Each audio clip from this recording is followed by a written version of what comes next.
Anatomy at All Saints. Today I'd like to continue to offer some thoughts about my 3 individual artworks installed in All Saints. Even though currently we can't see them, they are still there, silently bearing a Lenten witness to Christ's Passion. I hope that here I can extract a few ideas about the way, as activated visual stimuli, they might promote the awareness of each one of us as being unique human beings with a plethora of creative potential. The overall installation, which at first glance looks like 3 disparate artworks, adds up, calls upon the viewer to apply empathetic thought and experience the great mystery of the Son of God being in the world and dying for us. So, having entered the church, we pass by the collaborative artwork wound, which I discussed yesterday. We turn our backs on that image, which brings an edgy, uncomfortable awareness of the proximity of death.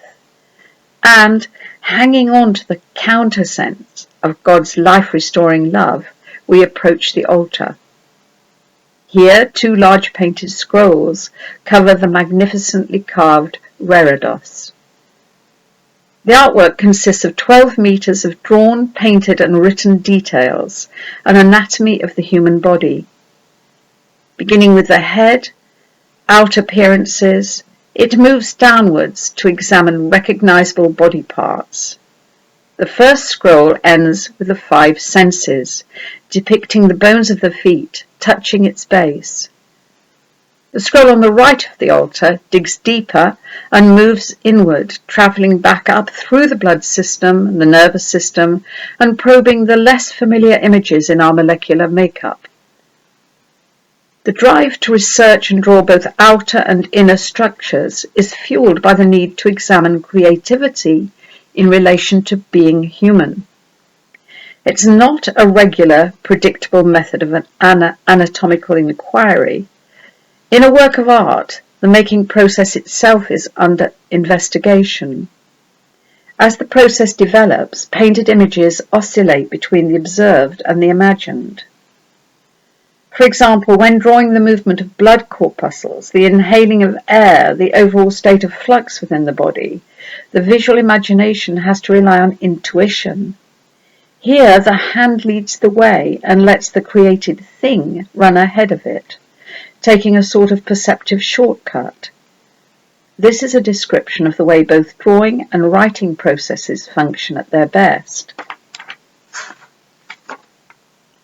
Words are interwoven with images throughout the scroll, hovering in the same way somewhere between scientific information and reflective observation. Text is interpreted as tissue, whereas traditionally this use of writing accompanying anatomical illustration is regarded as informative. Here it's both instructive and poetic. This tissue becomes a generative substance, a fluid element running alongside image fragments in a perpetual state of interweaving. So, apart from being a painterly chart, bound together with appropriately chosen words, we might ask, what is this anatomy doing here in a sacred space? The work was originally made for an Italian exhibition called Anima Mundi, Spirit of the World. And one of the enduring themes within my work began many years ago with my father's death. I was in America and couldn't be there with him, so on my return, trying to face up to the terrible weight of guilt I felt over my absence from his deathbed, I decided to spend a period of research in the anatomical dissection department of Sheffield University. I wanted to take myself into the proximity of death by drawing directly from dead bodies. It was a harrowing but ultimately cathartic experience. I found myself focusing for hour after hour on the inside of people's heads, trying to find some understanding of their individual state of being. The exhibition, Anima Mundi, offered a perfect opportunity to spend a year making a piece of art out of that past experience, extending my experience itself, so that the anatomy would be suspended, drawing, painting, writing, and I would be physically engaged in research to try to understand the basic condition of existence. I began with the idea of adapting a shamanic healing ritual which sets out to locate the spirit of man through an imaginary deconstruction of the body. The shaman, approached by an ill supplicant, takes his patient's disease into himself. Through a procedure of self-interrogation, naming each part of his own body in his own secret shaman language, he moves from the outer skin until he reaches the part which he cannot name, the unnameable core of himself.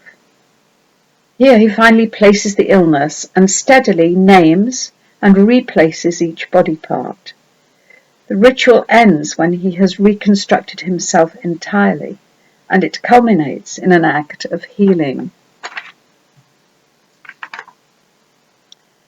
I was deeply interested in this unnameable part and decided to make my own attempt at stripping away the known through the use of my familiar visual language, drawing, painting, writing, naming the identifiable parts of the body in order to enter a more profound level of thought about being. I gathered together a vast range of visual and textual resources and took the phrase, "Man began with the strangeness of his own humanity." As I drew my way through the body parts, looking further and further inwards, I reached the movement of liquids, air molecules, the nervous system. I became less constrained by description, as if my hand was a seismograph, tracing the invisible molecular swarming throughout my entire system. Between eye, hand and paper, the hand asked the question, how to move in time to the beat of blood pulsing through the heart. The French writer Hélène Cixous speaks of the trace of what escapes us, what has just happened, what is going to happen, which traverses us, suddenly pierces us, turns us upside down, escapes beyond the painting, beyond thought, and leaves us there panting, suspended, raised. We paint the body that remains, maybe the skin, maybe the cadaver. Painting is the place of passage. I'm not claiming any credit here for artist, nor for art object itself, but for a potential engagement, an event, a thought, a sensation, a perceptive leap of faith. These two anatomical scrolls are handed over to you, the receivers and responders, the essential element in all art. This anatomy is just a modest piece of evidence, the trace of a process of visually biased, creative investigation. Thinking, responding, making, feeling. In fact, without being overtly collaborative, the anatomy is as inclusive a work as wound. The potential for empathetic association and participation is open to everyone. Of course, placed in the context of our Lenten journey and our increasing awareness of the fragility of life itself, the implicit meaning of the anatomical dissection comes to fruition. This was Christ's human body. This is ours too. We are indeed miraculously made. This raw red surface resonates in the body of the Church, bringing each of us to a consciousness of being alive in God.